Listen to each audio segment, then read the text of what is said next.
Hi guys, I'm Gasha. Welcome to the channel and welcome as always to our coffee times to discuss books in horror. And I'm here today to let you know everything that I read in the month of May. It's coffee time. The month of May was a catastrophe. It was just not good.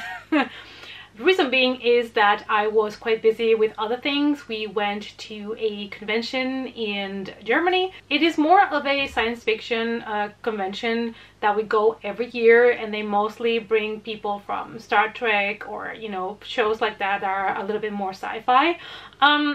But we go every year, we have a lot of fun, and it takes place during a long weekend. But it was also my partner's boyfriend, and we took a couple of days to celebrate. We went to a private screening of a movie that I booked for him. We went to an animal park and a lot of good things. So I have been a little bit lacking some free time, but I did manage to read 5 books. A couple of them are chunky, so I'm still happy with what I read, and I'm here to let you know, guys, what I thought of them. If you're new here, welcome. We like to rate our books with coffee mugs, and we like to start with the lowest rating to the highest, so we always end up on a positive note. I can already spoil you that the month of May did bring a big disappointment for me.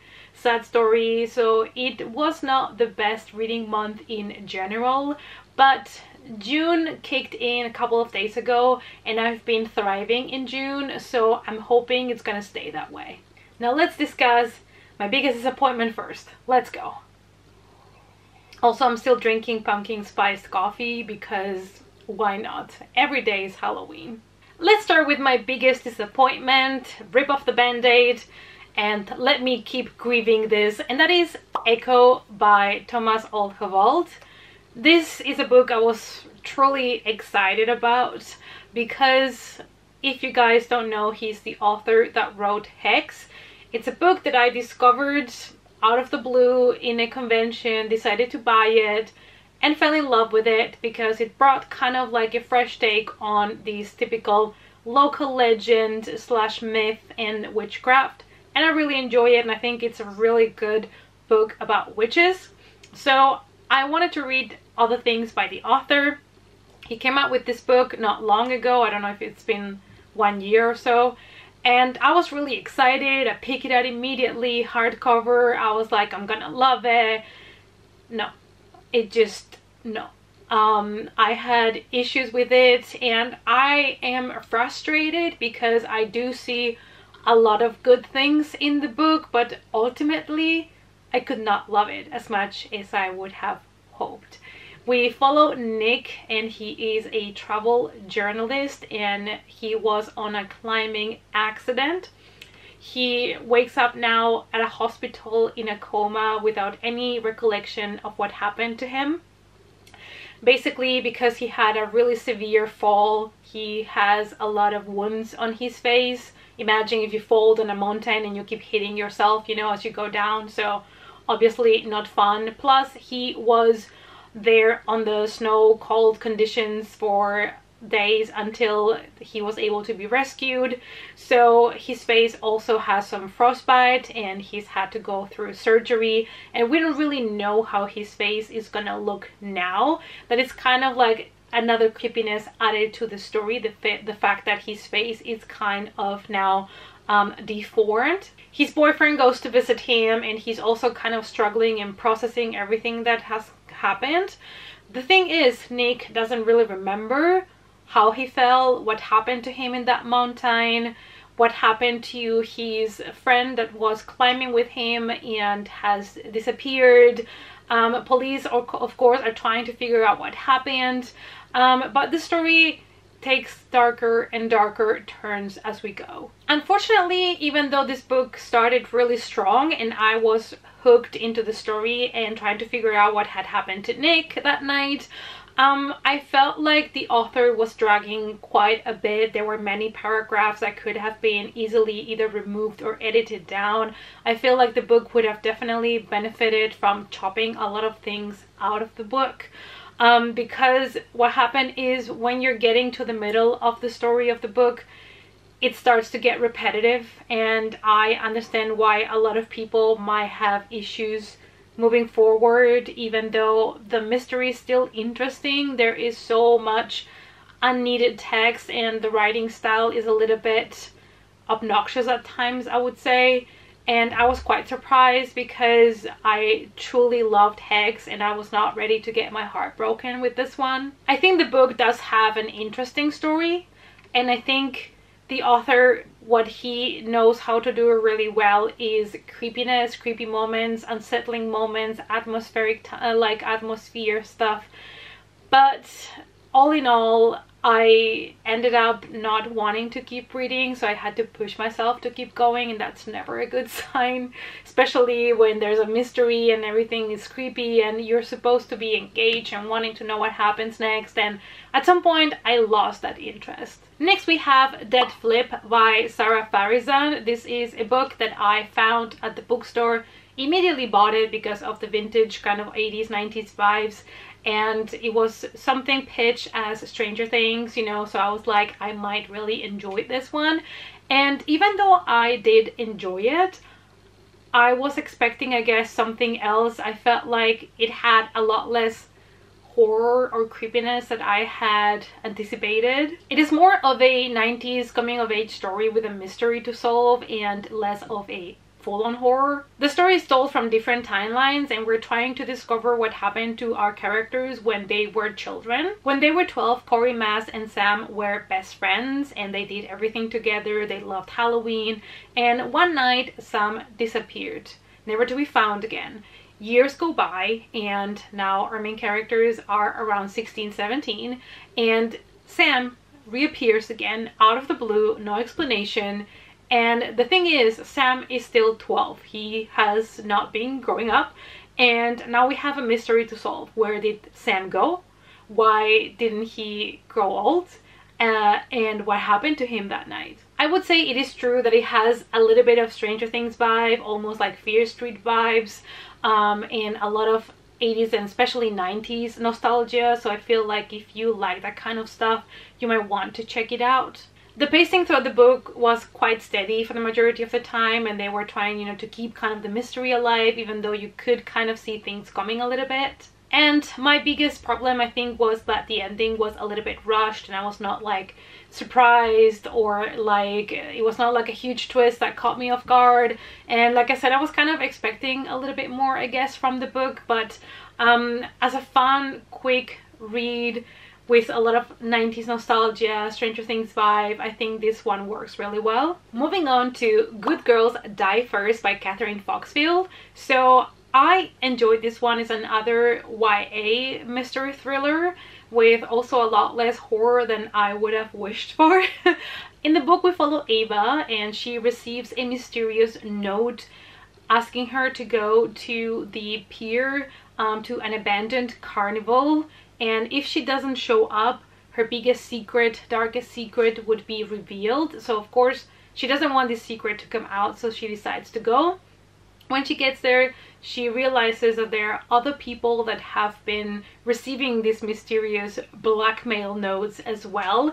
And they all find themselves in this pier, in this abandoned carnival, not knowing who got them there, why, who knows all of their secrets, and also what is everybody hiding? That's kind of like the biggest question in the room.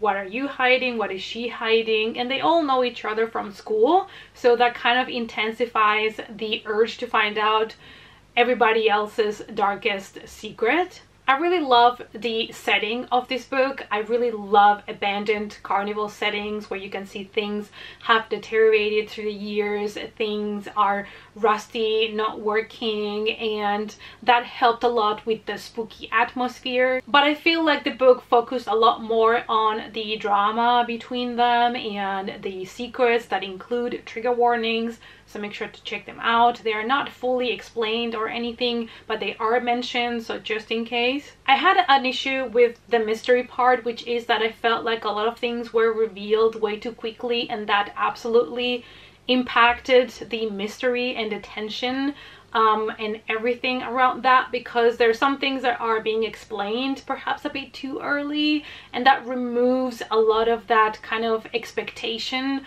of what's to come or what is the actual mystery. I think the book is gonna be perfect for younger readers that are looking for a kind of darker paranormal story but without much blood in it, or people that are getting introduced to horror a little bit and are looking for a spooky read, or people that simply don't like too much horror or intense horror or blood in their books. Moving on with The Dead House by Dawn Gurdajic, and this is one that I had on my list for the longest time, and I can happily report that I really did enjoy this book.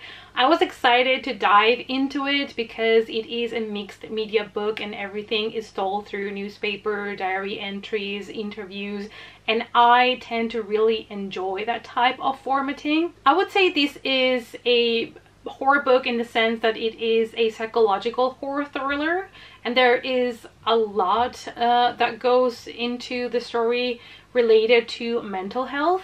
From the very beginning of the story, you are informed that there was a fire on a boarding school in 2005 and 3 people died, 1 went missing. And while they were investigating the site and the fire and everything, they found an unharmed diary of one of the students that used to attend called Carly. So for the majority of the book, we are following her diary entries as well as interviews with therapists, some police reports, stuff like that. And I really did like that kind of mixed media aspect of the book. Through the diary and all of these different types of entries, also some videos are being described that were gathered by the police after the fire. We get to unravel little by little the mystery of how we even got to the fire, who started the fire, and why. So the book is basically an investigation of sorts of us, the readers, trying to figure out what happened, how we got to the point of the building catching fire. I think this was a really unique way of trying to solve a mystery, and I had a lot of fun with that. I do think that towards the middle it did drag a little bit because certain things felt a little bit repetitive. But then again, you're kind of reading the diary entries of a teenager, so teenagers tend to blur a lot and they tend to repeat themselves. And it does also in a way make sense because our main character is struggling also with mental health issues. So a little bit of, you know, dragging and repetition is something that you could also kind of expect. The book was entertaining and fast-paced. I think this is also a good choice for, let's say, Halloween season.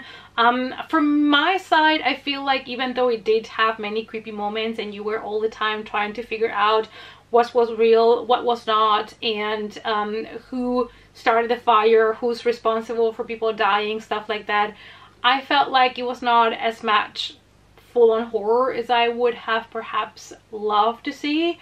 But it is a really good psychological horror if you like those type of stories. And last but definitely not least, I have Lockwood & Co. This is book 2, The Whispering Skull by Jonathan Stroud, and what can I say?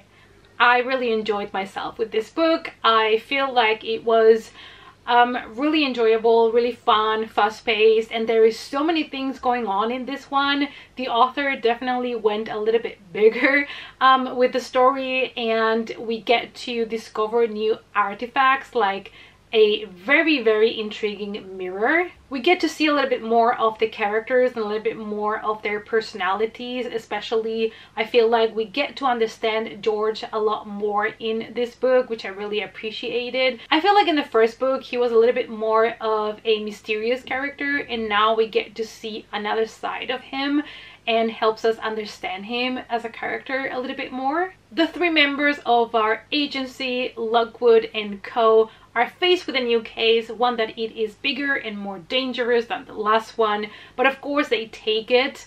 They are still hoping, you know, to get their agency to the next level and grow as a business, but they're also in direct kind of rivalry with another agency called The Fittest, which is an agency that is very powerful. They have a lot of money, they are wearing uniforms, something that Lockwood cannot even afford. So it's a lot of fun to see like the contrast between the two. I do think this story was a little bit darker than the first book, and I definitely understand why a lot of people were saying that this series is a little bit like Harry Potter but a lot darker and for horror fans.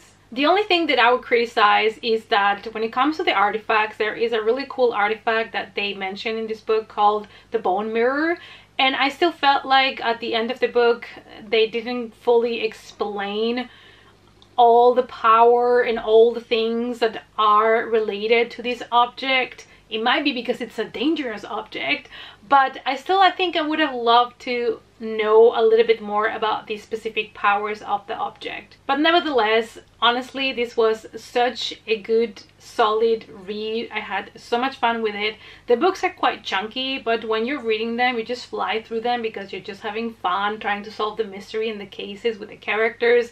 And I really strongly recommend them to you if you love books about mystery solving, things like even Scooby-Doo, because honestly that's kind of what they're doing. They're trying to find artifacts that are cursed and try to get ghosts to the other side, to cross to the other side, to the light. So it's kind of like that spooky vibe, but also has a lot of heart and friendship in it. So these are just fantastic. I definitely want to move on with the series. Alright you guys, and that is just all that I read in the month of May. I know it's not much, but I'm quite happy that I even got a couple of books read, because like I said, May was a very busy month for me. I hope that you enjoy my thoughts on the books. Let me know down below what is the best thing you read in the month of May, and thank you guys as always so much for watching, and I hope to see you all as always in our next coffee time. Bye!